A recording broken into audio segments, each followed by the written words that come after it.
Сәлеметсіздер ме, құрметті көрермендер.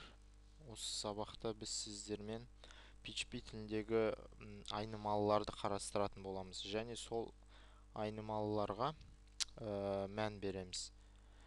Алдымен біз әдеттегідей мен курс папкасында алдыңғы сабақта біз сіздермен XAMPP-ті орнатып, және htdocs папкасының ішінде мен курс осы сабақтарға арнап бір курс папкасын жасадым, және соның ішінде мен барлық PHP файлдардың бәрін соның ішінде жасайтын боламын. Енді қазір жаңа файл жасайық. Создать текстовый документ. Менде әрдайым бар екен жаңа файл, соны аша салсам болады. Мінекей оң басырманы басып, edit with notepad++, алдымен файлды сақтап аламыз, save as, файлдың атын айнымалы деп қояйын, айнымалы PHP сақтаймыз. Болды. Мынаны жабасақ болады. Енді өткен сабақта мен сіздерге айтқан болатынмын, PHP жазудың алдында оның денесін жасап аламыз, жалпы программаның. Мынау басы болса, мынау аяғы деп қарастыруға болады.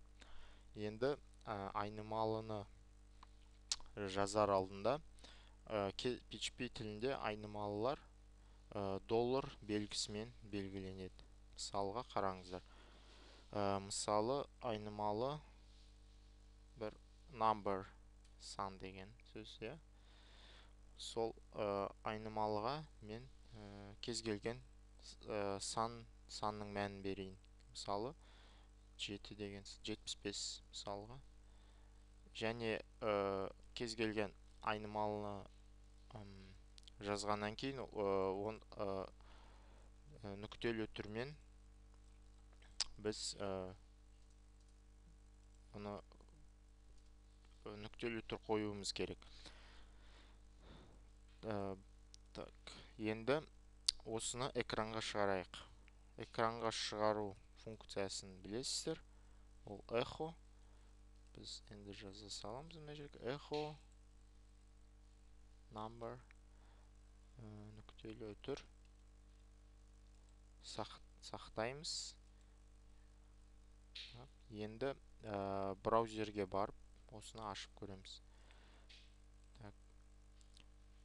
Файлдың менде localhost course, және енді файл енді сәлем әлем емес, айнымалы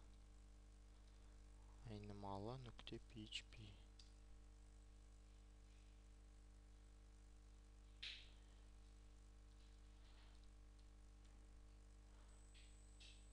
Айнымалы PHP. Окей. Басамыз Enter'ді. Мінекей, сіздер көріп отырғандай, мына жерде менде 75 саны шықты. Енді тағы бір айнымалын шығарайық. PHP тілінің бір өзгешелігі басқа тілдерден қарағанда, кейбір тілдерде, кейбір емес, көп бағдарламалау тілдерінің көбісінде біз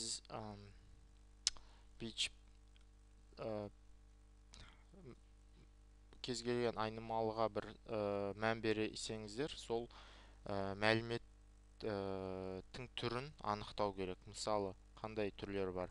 Integer, мысалы, Pascal'да алатын болсақ, integer, real, немесе string, char,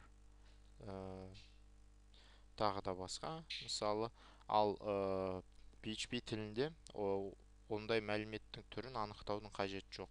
Мысалға, сіз доллар белгісін қойып, дереу айнымалының атын жазасыз, айнымалыңызды. Содан кейін оған кез келген мән бере бересіз. Ол мән санда болуы мүмкін, ол мән сөзде болуы мүмкін, әріпте болуы мүмкін. Мысалға, мынау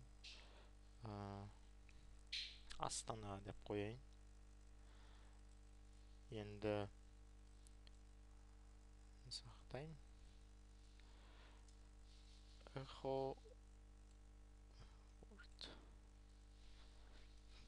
күтелі түрді ұмытпаймыз. Сақтаймыз. Енді мына жерге келіп бетін жаңартсақ, мінекей 75 Астана деген бізге шықты.